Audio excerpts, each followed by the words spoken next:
नमस्कार दर्शक बंधु जय जगन्नाथ सस्मिता कुक्स पर चैनल आपण मानक स्वागत करुच्ची। आपण मैंने जदि अंडार गोटे प्रकार रेसिपी खाई बोर हो गले ताहले ए वीडियोटा को निश्चय थे देखु।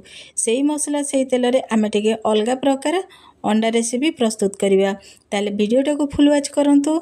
वीडियोटी भल लगे लाइक करेंगे, शेयर करेंगे और कमेंट माध्यम निश्चय जनइबे और जदि मो चैनल नुआ अच्छा प्लीज सब्सक्राइब करदे। प्रथम आमको बॉयल अंडा दरकार तो देखो आम प्रथम ये अंडा को बॉयल करनबा। ये मुझे 6टा अंडा नहीं आपण मैंने चाहिए अधिक अंडा नहीं कि रेसिपी प्रस्तुत करेंगे। तो ये 6टा अंडा को प्रथम आम गोटे कड़े में पानी दे ताको सिझे नबा।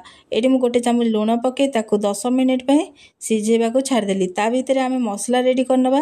तो ये देखो मु गोटे कड़े गैस रे बसैची, कड़े मध्य गरम हो जाइए। एबे हाफ कप तेल देदेबा। तो ये मु हाफ कप तेल दे देइछि। एबे आमे तेल गरम होला परे दुईटी बड़ साइज रो कटा हित पियाज को टिके नाली हवा पर्यंत फ्राए करनबा। तो ये देखो मु सब जाक पियाज को पके देइछि। एबे आमे पियाज को टिके नाली हवा पर्यंत फ्राए करनबा। एडी आमे गैस रो फ्लेम टाको हाई रखिकी पियाज को नाली हवा पर्यंत फ्राए करदबा। तो ये देखो पियाजटी भलसे नाली फ्राए जाइए, बढ़िया कलर आसी जाइए। एबे पियाज को आमे गोटे मिक्सचर जार रे देदेबा। तो ये देखो पियाज को मु गोटे मिक्सचर जार रे दे दउछि। प्रथम आम पियाज रो तेल छाणी एमती मिक्सचर जार रे देदेबा। तो ये देखो मु सब जाक पियाज को दे देइछि। तापरे दुईटी कटा हितवा टमाटर को दे ए मसला को आमे ग्राइंडिंग करके नै आसीबा। ये देखो मसला ग्राइंडिंग हो जाइए। तापरे नेक्स्ट प्रोसेस को जिबा। ये देखो हमर अंडा भी सिझी जाइए। अंडार चोपा एबे छड़े देबा। ये देखो मु अंडार चोपा सब छड़े कि नै आछि। एबे अंडार आमे टिके टिके कट लगे देबा। देखो मु एमती छुरी सहायता रे एमती टिके टिके कट लगे देइछि। ए टाइप रो कट लगेले तेल मसला जहाँ भी दबा ता भीतर को जीव और भल टेस्ट आसीबो। तो ये देखो मु एबे हाफ चामच हलदी, हाफ चामच लुण और हाफ चामच लंका पाउडर पके अंडा को मु भलसे मिसई दउछि। तो आपण माने एमती मिसई देबे। ये देखो अंडाटा भलसे हलदी लुण रे मिसी जाइए। एबे आमे अंडा को फ्राए करिया पे गोटे फ्राए पैन नबा। तो ये देखो मु गोटे फ्राए पैन नहीं जाइए, गैस रे बसई गरम करी रखिथिली। एबे आमे तेल दे देबा। तो ये मु तेल दे देइछि। एबे गोटे गोटे अंडा को पके आमे अंडा को भलसे टिके नाली हवा पर्यंत ताको फ्राए करनबा।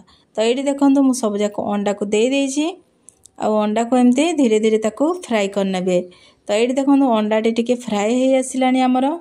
आपण मैंने जिते बड़े भी अंडार रेसिपी बनेबे सीझा अंडार टिके टिके कट लगे हल्दी लुण पके ताको फ्राए करनेबे। तो अंडाटा भल टेस्ट आसीबो। तो ये देखो अंडाटा भलसे फ्राए हो जाइए। एबे नेक्स्ट प्रोसेस को जिबा। तो ये देखो मु गैस रे गोटे कड़े बसी गरम कर देछि। सेथिरे किछि तेल थेला।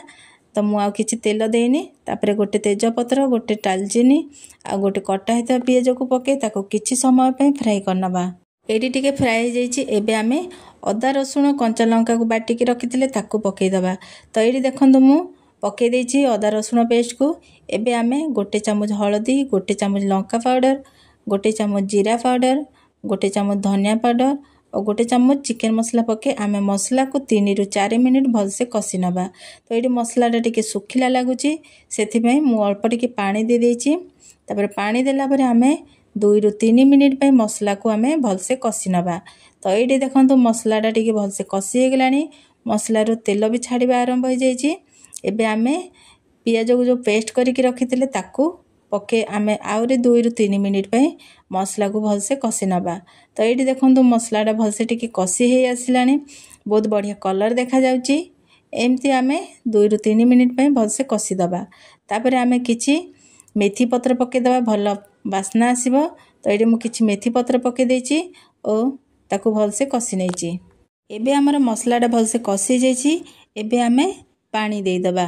तो ये मु गोटे गिलास पानी दे देछि। पानी देला परे आमे गोटे चामच लुण पके दबा। स्वाद अनुसार लुण पके देबे। तापरे आमे ताको 2 मिनिट पे फुटेबा।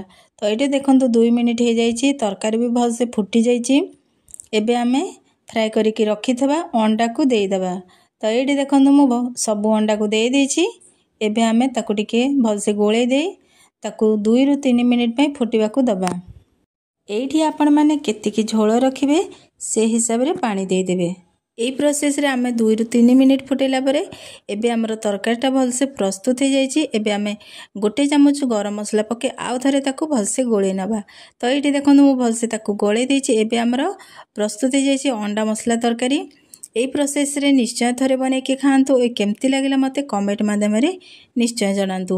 এই ରେସିପିକୁ ଆପଣମାନେ ଭାତ, ରୁଟି, ପରଟା, ପୁରୀ ଯେଉଁଥିରେ ବି ଖାଇବେ ବହୁତ ଟେଷ୍ଟ ଲାଗିବ। ଆଶା କରୁଛି ମୋ ଭିଡ଼ିଓଟି ଆପଣମାନଙ୍କୁ ନିଶ୍ଚୟ ଭଲ ଲାଗିଥିବ। ଭିଡ଼ିଓଟି ଭଲ ଲାଗିଥିଲେ ଲାଇକ୍ କରିବେ, ସେୟାର କରିବେ ଓ କମେଣ୍ଟ ମାଧ୍ୟମରେ ନିଶ୍ଚୟ ଜଣାଇବେ। ଆଉ ଯଦି ମୋ ଚ୍ୟାନେଲରେ ନୂଆ ଅଛନ୍ତି ପ୍ଲିଜ୍ ସବସ୍କ୍ରାଇବ୍ କରିନେବେ ଓ ପାଖରେ ଥିବା ବେଲ୍ ଆଇକନ୍ଟାକୁ ପ୍ରେସ୍ କରିଦେବେ, ଯାହାଫଳରେ ମୁଁ ଯେତେବେଳେ ବି ନୂଆ ନୂଆ ଭିଡ଼ିଓ ପକାଇବି ଆପଣ ପ୍ରଥମେ ଦେଖିବେ। ରହୁଛି, ଜୟ ଜଗନ୍ନାଥ।